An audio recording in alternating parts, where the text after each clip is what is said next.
చెప్తా కదా, నేను చెప్పింది ఏంటంటే తెలంగాణలో అవకాశం చేస్తా అని చెప్పాను. ఏపీలో నేను పోటీ చేస్తానని చెప్పలేదు. మీ సాక్షిగా చెప్పాను, మళ్ళీ అదే నేను ఇక్కడ చెప్పాను. ఇప్పుడు జగన్ టీఆర్ఎస్ కలిస్తే ఏపీలో ఏమన్నా జగన్ బలపడే అవకాశం ఉందా? ఇప్పుడు మీరు చెప్పా కదా, ఇందాక చెప్పా కదా, ఇప్పుడు తెలంగాణలో పొత్తులు జరిగినాయి, అవి బాహటంగా జరిగినాయి. అలాగే రేపు ఆంధ్రాలో కూడా పొత్తులు జరిగితే తప్పేం లేదన్న, ఎవరైనా ఎవరితో కలుసుకోవచ్చు. ఇప్పుడు టీఆర్ఎస్ వచ్చి విజయవాడలో పోటీ చేయొచ్చు, ఆంధ్రాలో పోటీ, తప్పే ఉంది. ఇవాళ తెలుగుదేశం తెలుగు రాష్ట్రాల్లో కాకపోతే కన్నడ రాష్ట్రంలో తమిళ రాష్ట్రంలో పోటీ చేస్తుందా? అలాగే టీఆర్ఎస్ తెలంగాణ అంటే తెలుగు మాట్లాడే ప్రాంతం. సో టీఆర్ఎస్ వచ్చి కావాలంటే విజయవాడలో పోటీ చేయొచ్చు, వైజాగ్లో పోటీ, తప్పేం లేదు. ఎందుకంటే అది కూడా తెలుగు పార్టీ కింద లెక్కేసుకుంటాం. టీఆర్ఎస్ అంటే తెలంగాణ మాట్లాడే ప్రాంతం కాబట్టి తెలంగాణ రాష్ట్ర సమితి, బహుజన సమాజం పోటీ చేస్తుంది, ఎస్పీ పోటీ చేస్తుంది. అందుకని ఎవరైనా పోటీ చేయొచ్చు, తప్పేం లేదు. అందుకని నేరుగా పోటీ చేస్తే అది మంచిది కూడా, ఎందుకంటే అనేక పార్టీలు పోటీ చేయడం ప్రజాస్వామ్యం మంచిది కూడా.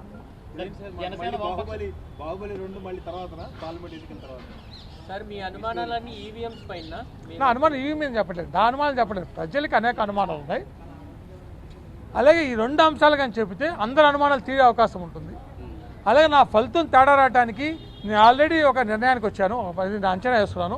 అంచనాలు చెప్పా కదా, డబ్బు ప్రభావమా, సంక్షేమ ప్రభావమా, నాకు తెలియకుండా నేను కాంగ్రెస్ పార్టీకి ఏదన్నా ఇది ఒక తెలియని మమకారమో లేదా రుణపడుతుందా అని చెప్పి ఏమన్నా నా యొక్క ఇది అసెస్మెంట్లో తేడా వచ్చిందా, లేకపోతే ఓటింగ్ శాతం పెరగడం వల్ల తేడా వచ్చిందా, లేకపోతే ఈవీఎంల కారణమా, ఇలా అనేక కారణాలు ఉన్నాయి కదా. ఇవన్నిటి కూడా నేను పరిశీలించుకున్నాను.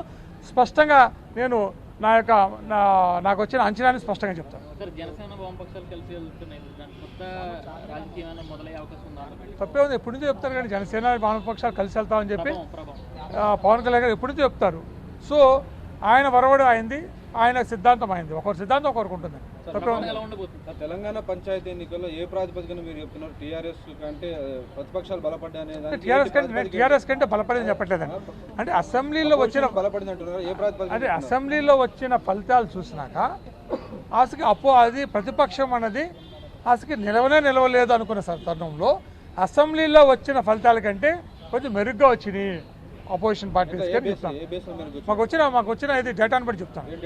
వచ్చిన డేటా నెంబర్ ఆఫ్ ఏది ప్రతి 1, 2, 3 అయినాయి కాబట్టి వాటిలో వచ్చిన ఎవరికి ఎన్ని వచ్చింది దాని అంచనాన్ని బట్టి చెప్తాను. ఎవరికి ఎన్ని వచ్చేసి మెజార్టీ వచ్చింది రానని చెప్పట్లా, కానీ ఆ వచ్చిన ఓటింగ్ శాతం, ఆ బూత్లో వచ్చిన ఓటింగ్ శాతం, అలాగే అక్కడున్న ఫలితం, అలాగే ఇప్పుడున్న ఫలితం మార్పు వచ్చింది. కాంగ్రెస్కి పెచ్చు వచ్చింది. పెచ్చు అంటే టీఆర్ఎస్ కంటే పెచ్చు అని చెప్పట్లా, అసెంబ్లీలో ఫలితాలను బట్టి రావాల్సింది దానికంటే పెచ్చు వచ్చింది అని చెప్తున్నాను. Okay, thank you.